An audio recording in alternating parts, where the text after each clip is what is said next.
The morning of January 22, 2025, dawned with a terrifying new reality for the residents of Jenin, a city in the north of the occupied West Bank. Israeli forces had moved in during the night, surrounding Jenin Government Hospital and the densely populated refugee camp that lay adjacent to it. Tanks and armored vehicles blocked key access roads, their menacing presence amplified by the whirring of surveillance drones overhead. This operation, the Israeli Defense Minister Yoav Gallant declared, marked a shift in security strategy, one aimed at proactively neutralizing militant threats. The stated objective to dismantle armed groups operating within the camp and uncover stockpiled weapons and hidden tunnels. This operation, however, quickly escalated beyond surgical strikes. Airstrikes pounded the camp, and the shudder of detonated roadside explosives became a terrifying soundtrack to the unfolding siege. It marked yet another chapter in the long and painful saga of the Israeli-Palestinian conflict, one where the line between security operations and collective punishment seemed to blur with each passing hour. The Palestinian Ministry of Health in its initial reports painted a grim picture, at least 10 killed and over 40 injured.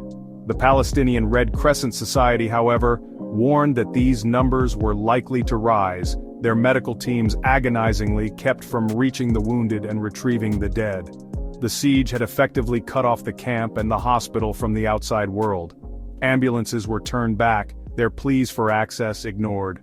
The wounded were trapped, their lives hanging precariously in the balance. The PRCS did not mince words, labeling the situation a humanitarian crisis of immense proportions.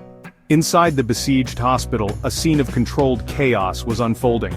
Over 600 people, medical staff, patients, and those seeking refuge from the violence, were trapped inside. Supplies dwindled with every passing hour, and the constant fear of being caught in the crossfire weighed heavily on everyone. Even those who dared to venture outside the hospital's walls, hoping to reach the camp or their homes, faced immense danger. The road leading to the hospital became a treacherous path, littered with checkpoints and patrolled by heavily armed soldiers. The PRCS reported a chilling incident. 2 nurses and 3 doctors, readily identifiable in their medical scrubs, gunned down as they attempted to reach the hospital. Israeli officials, however, remained steadfast in their defense of the operation. Gallant, in his public addresses, reiterated the presence of imminent threats posed by armed groups operating within the Jenin refugee camp. He pointed to intelligence reports that spoke of sophisticated tunnels, caches of weapons, and planned attacks on Israeli targets. The operation, he insisted, was not an act of aggression, but rather a necessary preemptive measure to ensure the safety and security of Israeli citizens. His words, however, rang hollow for many, particularly in the face of mounting civilian casualties and the blatant denial of humanitarian aid. The international community watched with growing concern the images coming out of Jenin, the wounded being carried through rubble-strewn streets, the desperate pleas of doctors, painting a picture that contradicted the narrative of a targeted operation.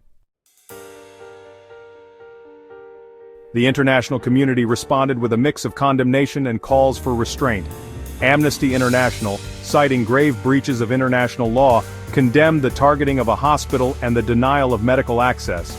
The Geneva Conventions, they reminded the world, clearly stipulated the protected status of medical personnel and facilities in conflict zones. The United Nations and the European Union, echoing these concerns, urged all parties to exercise restraint and prioritize the protection of civilians. Turkey and Qatar issued strong condemnations, the latter calling for an immediate end to the siege and the establishment of a humanitarian corridor. Inside Israel, public opinion remained divided. While some viewed the operation as an unfortunate but necessary measure to combat terrorism, others expressed deep unease, questioning the heavy-handed tactics employed and the long-term consequences of such an operation. The siege of Jenin, beyond the immediate human cost, served as a stark reminder of the complexities of the Israeli-Palestinian conflict, one where the pursuit of security often came at a devastating price.